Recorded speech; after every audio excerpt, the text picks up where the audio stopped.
In 2016, the Office of the Traffic Commissioner will introduce its new Operator Licensing and Compliance System, OLCS. It will replace the ageing computer and operator self-service system, which has caused many FTA members heartache and frustration over the years.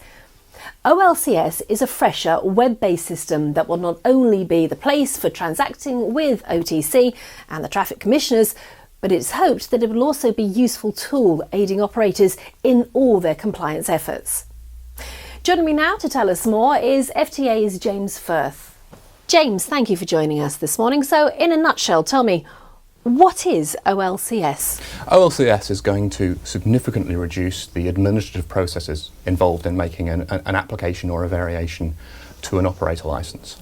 And this is going to be largely through removing aspects such as simply the time that applications take to move through the post between operators and OTC, and even moving between departments within OTC at Hillcrest House in Leeds.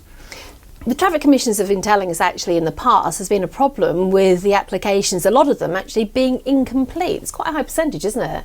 Yes, they've told us that around 80% of operator licensing applications are incomplete at the first application, and obviously this takes up lots of their resource and time, and indeed operators' time, in chasing the missing information. So OLCS will require that certain bits of information are included, and the application cannot be submitted until those pieces of information have been included, and therefore that will reduce the amount of time that OTC staff are spending on the phone chasing up operators for missing applications. So, as I understand it, OLCS is going to be a paperless system, but there are some legal requirements, aren't there, that an operator has to make and has to undertake regarding their applications. How's that going to work then? Well, yes, indeed. It's very revolutionary that it's going to allow an application to be made without any signature being put on any piece of paper. A truly paperless system. And to do this, it will use the government's new Verify identity assurance system, which will require individuals to log on with certain agencies, and for a one-time process to go through some specific, sometimes financial information, which will verify their identity. And once they've done that, that will allow them to use a digital signature to make applications either as a director for making the undertakings, or for a transport manager in making their transport manager declarations that they have to do. And so to take the signature out of it is really revolutionary. It is, and you're absolutely right, because I think as an operator, you'd be concerned to make sure, a bit like your tax returns, make sure it's all there, the information is legal and correct. So the process itself, hopefully, will actually simplify everything for the operator as well, won't it? It'll simplify it. There'll be guidance on screen as you go through the process. The time reduced and things moving around will be reduced. It'll be easier for operators to look at what data do OTC already hold on them. They'll be able to see that and have other interactions with OTC. And the traffic commissioners are hoping that with the introduction of this system, they will reduce normal turnaround times for applications from the current 9 weeks down to 7 weeks. It's bringing in new aspects such as a direct link with Companies House, so that the directors who need to be named on a licence, the information on them can be picked up straight from Companies House rather than having to do separate information. And we hope that there'll be more examples of how they're going to be sharing information between government agencies to, again, make it more straightforward, so hopefully operators will only be giving information at one opportunity. So, as you say, some fundamental changes as far as the operator actually deals and works with the Traffic Commission.